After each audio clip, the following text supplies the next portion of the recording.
J'ai ouvert la page et on va regarder ce classement. Et donc, je vais vous montrer ça tout de suite. J'ai fini ce semestre avec une moyenne de... Hop, hop, hop, hop, hop. Vous croyez quoi là? Vous croyez que je vais vous donner mes résultats en 15 secondes alors que j'ai attendu 2 ans pour savoir si je passais ou pas en troisième année? Non, non, non, ça marche pas comme ça. C'est dans cette vidéo que vous allez savoir si j'ai validé ma deuxième année, que je passe en troisième année, dans la spécialité que j'ai choisie, avec quelle moyenne, ou bien si je vais au rattrapage ou je redouble. Allez, maintenant, je vous laisse avec la vidéo.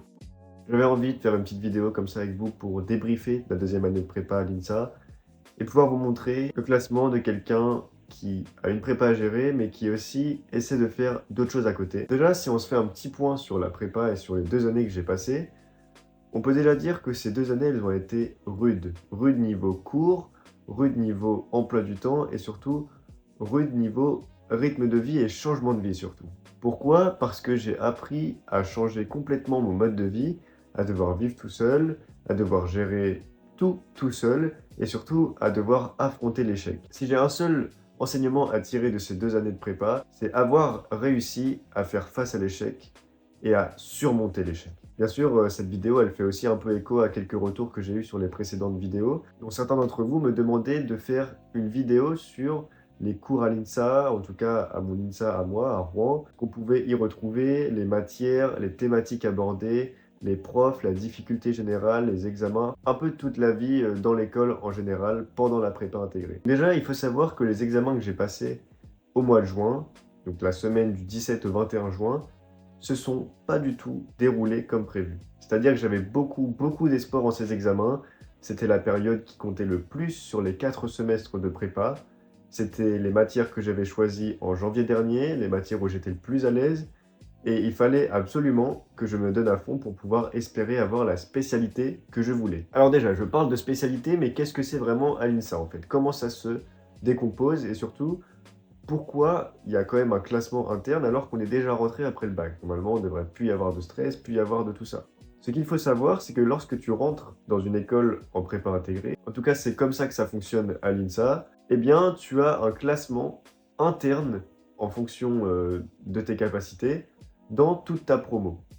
Par exemple, nous on était à peu près 280 je crois la première année, et donc en fonction de tes notes aux examens, au contrôle continu, aux travaux pratiques, etc., tu pouvais avoir un classement qui allait être utile par la suite. Et pourquoi ça devait être utile? Eh bien parce qu'en fait, à la fin de la deuxième année, donc dans le cas où je suis actuellement, on devait choisir une spécialité, c'est-à-dire que pour la troisième année, c'est à partir de là où le cursus ingénieur en tant que tel commence, et donc c'est à partir de là où on choisit la spécialité que l'on veut passer pour notre diplôme. Par exemple, dans mon école, à Rouen, il y a une spécialité informatique, une spécialité mathématique, une spécialité plus énergétique et propulsion, donc un peu tout ce qui est aérodynamique et tout ce qui est transfert thermique des bâtiments, etc. Il y a aussi une spécialité plus axée sur les risques industriels et aussi une spécialité qui est unique dans mon école, une spécialité dans la chimie. Mon école aussi propose en troisième année des parcours en alternance. Ça veut dire que tu as la possibilité de faire tes 3 années de cursus ingénieur en alternance pour que tu puisses te forger une expérience. Par contre, ce ne sera pas forcément les mêmes diplômes et ça ne sera pas forcément les mêmes cours que les autres étudiants. Donc c'est pour ça qu'il faut un classement interne dans la prépa intégrée parce que c'est la loi du plus fort, la loi du meilleur. Le premier qui a les meilleurs résultats a le droit de choisir la spécialité qu'il souhaite. Plus on est bas dans le classement, et plus on choisit les restes. Il faut bien se douter que tout le monde ne peut pas aller dans la même spécialité. Il y a un nombre de places défini, et par exemple, pour la spécialité que je visais, c'est-à-dire énergétique et propulsion, il y avait à peu près entre 60 et 80 places qui étaient réservées aux gens qui avaient fait l'INSA en prépa intégrée. Parce qu'il faut aussi savoir que des écoles comme l'INSA intègrent des personnes de prépa et de DUT et de licence en troisième année. C'est-à-dire que toutes les places dans les spécialités ne nous sont pas consacrées à nous-mêmes. Donc, ils doivent faire le tri et surtout, eh bien, il faut être le plus fort pour pouvoir choisir ce que l'on souhaite. Alors, pas de panique, on n'est pas non plus dans une course effrénée à la compétition. La plupart du temps, tous les gens qui demandent leur choix ont leur choix 1 ou au pire leur choix 2. Par exemple, pour la plupart de tous mes amis, eux souhaitaient une spécialité qui n'était pas très demandée, ou en tout cas il y avait autant de demandes que de places disponibles. Donc là, peu importe le classement, ça passait. Par contre, malheureusement pour moi, la spécialité dans laquelle je voulais aller et pour laquelle j'étais venu à l'INSA de Rouen, c'est-à-dire énergétique et propulsion, était très très demandée. C'est-à-dire qu'il y avait à peu près 2 fois plus de demandes que de places disponibles. Et donc là, ça m'a mis un petit peu une pression l'année dernière parce que je me suis dit, d'accord, donc là en fait, il va falloir vraiment tout donner pour être dans le haut du classement parce que les gens veulent cette spécialité. Et je sais très bien que je ne suis pas le meilleur, et donc il faut que je me donne à fond si je veux espérer avoir ma place. Alors bien sûr, j'avais un deuxième choix qui était orienté dans la chimie, là pas de souci, autant de demandes que de places disponibles, mais je voulais quand même mon premier choix. Il faut savoir qu'à l'INSA, en tout cas pour notre promo, les moyennes des élèves étaient très très rapprochées. Dans le sens où, je ne sais pas si vous avez déjà vu des courbes comme ça, ce sont des courbes qu'on appelle des gaussiennes, où on va avoir un très faible pourcentage des personnes entre 5 et 10 de moyenne, et un très faible pourcentage de personnes qui sont entre 15 et 20 de moyenne.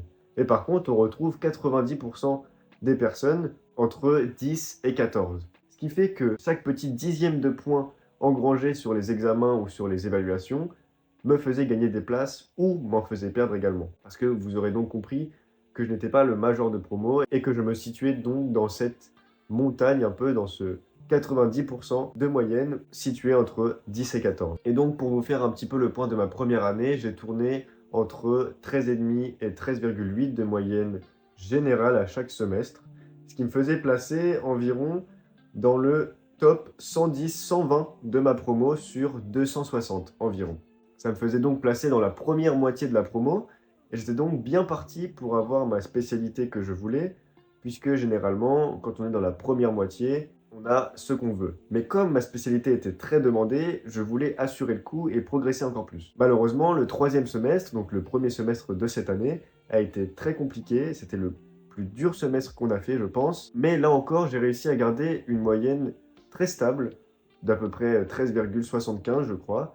Donc, j'ai pas forcément perdu de place, mais j'en ai pas non plus gagné. Je m'étais dit que là, pour ce quatrième et dernier semestre, il me fallait absolument tout donner pour grappiller un maximum de places et être tranquille pour me dire que j'aurai la spécialité que je souhaite. Et donc, comme vous l'avez vu dans ma vidéo sur 96 heures en prépa, j'ai passé mes examens en avril et j'ai donc passé mes examens de fin d'année au mois de juin.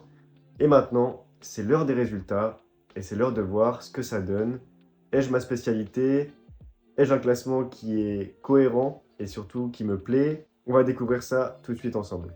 J'ai ouvert la page et on va regarder ce classement. Et donc, je vais vous montrer ça tout de suite. J'espère que vous voyez bien.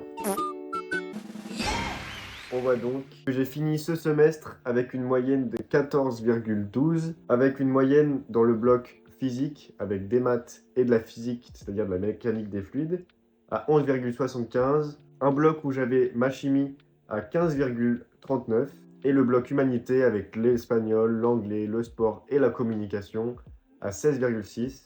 Le jury valide votre passage en troisième année et je suis bien affecté dans la spécialité génie énergétique, anciennement EP, dans laquelle je souhaitais aller pour pouvoir faire de l'aéronautique, du spatial, des moteurs de fusée, tout ça, tout ça. Et surtout, c'était une matière qui m'intéressait. Donc, je suis très content. Moyenne générale depuis votre arrivée à l'INSA, 13,85. On va dire que c'est pas si mal, c'est pas non plus incroyable. Mon rang correspondant est de 103 sur 246. Première moitié toujours de la promo, je vous avoue, j'aurais bien aimé être un top à 2 chiffres, c'était mon objectif pour ce semestre. Mais on va dire que c'est déjà bien d'avoir l'aspect, bien d'avoir pu faire d'autres choses que les cours à côté, d'avoir pu lancer cette chaîne YouTube. Et je suis vraiment heureux là de pouvoir partir en vacances. Je suis déjà revenu d'une semaine de vacances dans le sud de la France, revenir à fond sur YouTube et vous montrer que c'est possible de réussir ses études, en tout cas de réussir ses 2 premières années de prépa intégrée et de faire d'autres choses que les cours en parallèle. Il suffit juste d'avoir de la volonté, de l'envie et surtout beaucoup, beaucoup de discipline parce que même si on a beaucoup de volonté, si on ne s'inflige pas des contraintes, des règles, des rythmes à respecter et parfois des choses à ne pas faire, et ben on peut pas y arriver. Et finalement, je suis très content de pouvoir vous montrer que la seule limite à notre réussite, c'est soi-même et que même s'il y a plein d'éléments extérieurs qui sont arrivés dans mes études, j'ai pas eu le choix des examens, j'ai parfois eu pas de chance sur les sujets d'examen, en se donnant à fond et en se créant les moyens de réussir, on réussit. Je suis très très heureux de pouvoir maintenant me concentrer sur mes autres projets et pouvoir me dire que j'ai absolument tout mon temps libre. Merci d'avoir regardé cette petite vidéo, j'espère qu'elle vous aura fait du bien, j'espère qu'elle vous aura plu et surtout j'espère qu'elle vous aura montré que c'est possible de faire plusieurs choses en combinant ses études, de pouvoir créer des projets sportifs, des projets professionnels, des projets personnels, et tout ça en gardant un certain sérieux dans ses études. On revient dans pas très longtemps pour une nouvelle vidéo en cours de montage sur les vidéos qui devaient sortir déjà il y a quelques mois.